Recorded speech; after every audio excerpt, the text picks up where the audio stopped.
पुरुष ये सहन नहीं कर सकता जो अनुकूलता प्रतिकूलता जनित राग द्वेष हर्ष शोक सुख और दुख है।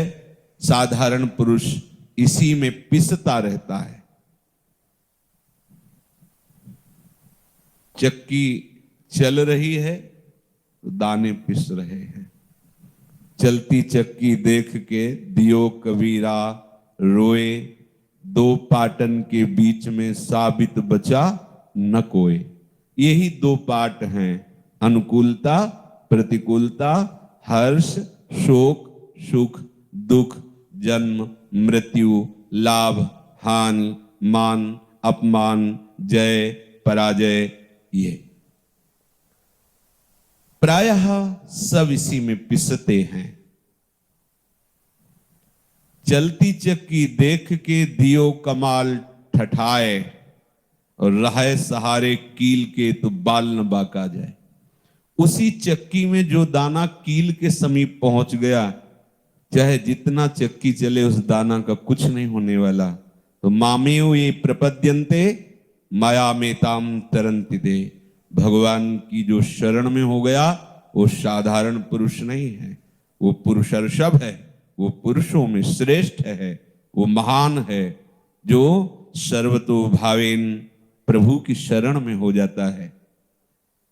प्रभु की शरण में होना बहुत कठिन है, यद्यपि इससे ज्यादा सरल कुछ है ही नहीं, क्योंकि हमारे प्रीतम है। पर कठिनता यही है कि हमने बहुतों को अपना मान रखा है, बहुतों को अपना जीवन मान रखा है, प्रीतम मान रखा है। इसलिए परम प्रीतम प्रभु की शरण में होने में यही बाधा है, जो अन्य भाव अन्य संबंध अन्य विषय अन्य विचार अन्य भाव हैं। तो हे पुरुषर्षभ, अर्थात पुरुषों में श्रेष्ठ वही है जो भगवान की शरण होकर इस भव समुद्र से निकलना चाहता है, वही सह सकता है। भगवान का जो आश्रित है वो बड़े से बड़े कष्ट को सह सकता है, बड़े से बड़ी अनुकूलता में उसे हर्ष रूपी विकार नहीं होगा, और बड़ी से बड़ी प्रतिकूलता में उसे शोक रूपी विकार नहीं होगा। क्यों? क्योंकि वो प्रभु का विधान मानता है।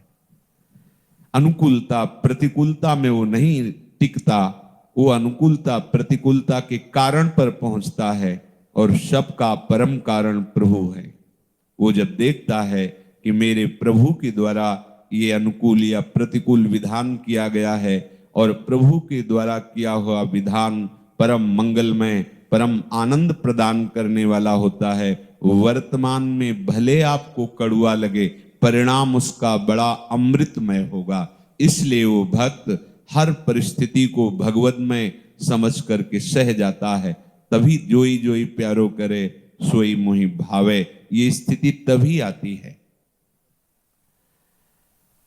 सुख दुख में सम रहने वाले जिस बुद्धिमान मनुष्य को ये मात्रा स्पर्श व्यक्ति वस्तु स्थान घटना परिस्थिति विचलित नहीं करते, सुख दुख नहीं दे पाते, वो परम पद पर आरूढ़ होने के योग्य हो गया है। वो अमृतत्वाय, वो अमृत पद का अधिकारी हो गया है। बहुत ध्यान देने योग्य बात है। इसी अमृत पद के लिए हर संप्रदाय हर साधना पद्धतियों का वर्णन आचार्य महापुरुषों ने किया है।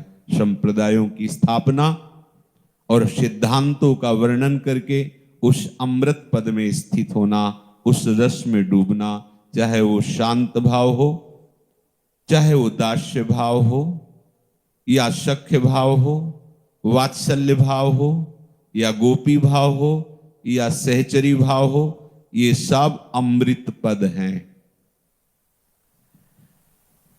सम दुख सुखा धीरम, धीर मनुष्य सुख दुख में समान भाव रखता है। हमें धैर्य धारण ही करना पड़ेगा। जैसे हमें बहुत जोर का कोई रोग हो गया है और हमें दवा मिल रही है जो बहुत कष्ट दे रही है, कड़वी है, पर यह है कि इसे पा लेने से रोग नष्ट हो जाएगा, तो हमें कड़वी लगती है।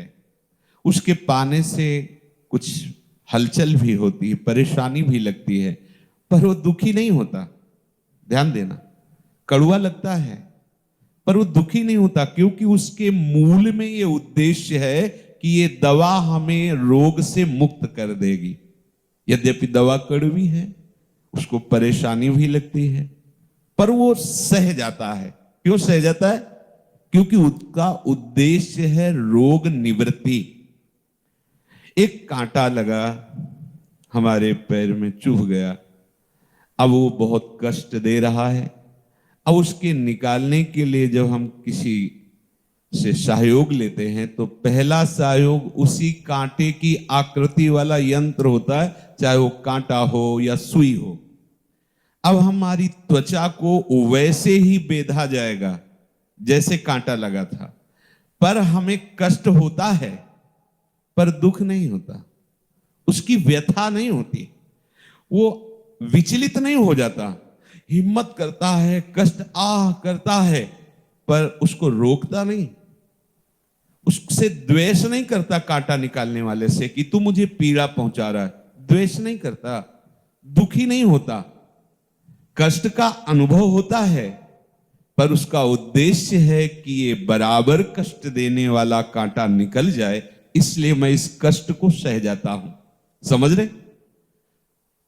ऐसे ही हमारे सामने कोई अच्छी परिस्थिति पैदा करता है, अनुकूल या बुरी परिस्थिति, प्रतिकूल, चाहे वो वस्तु हो या व्यक्ति हो या कोई घटना हो या कोई परिस्थिति हो।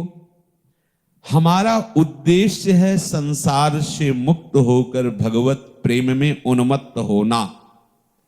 अब हमारे अंदर जो राग द्वेष के कांटे लगे हैं, ये बराबर हमें पीड़ा ही देते चले आ रहे हैं। देख लीजिए, अज्ञानी है, प्रमाद में है, इसलिए उसको दिखाई नहीं दे रहा है।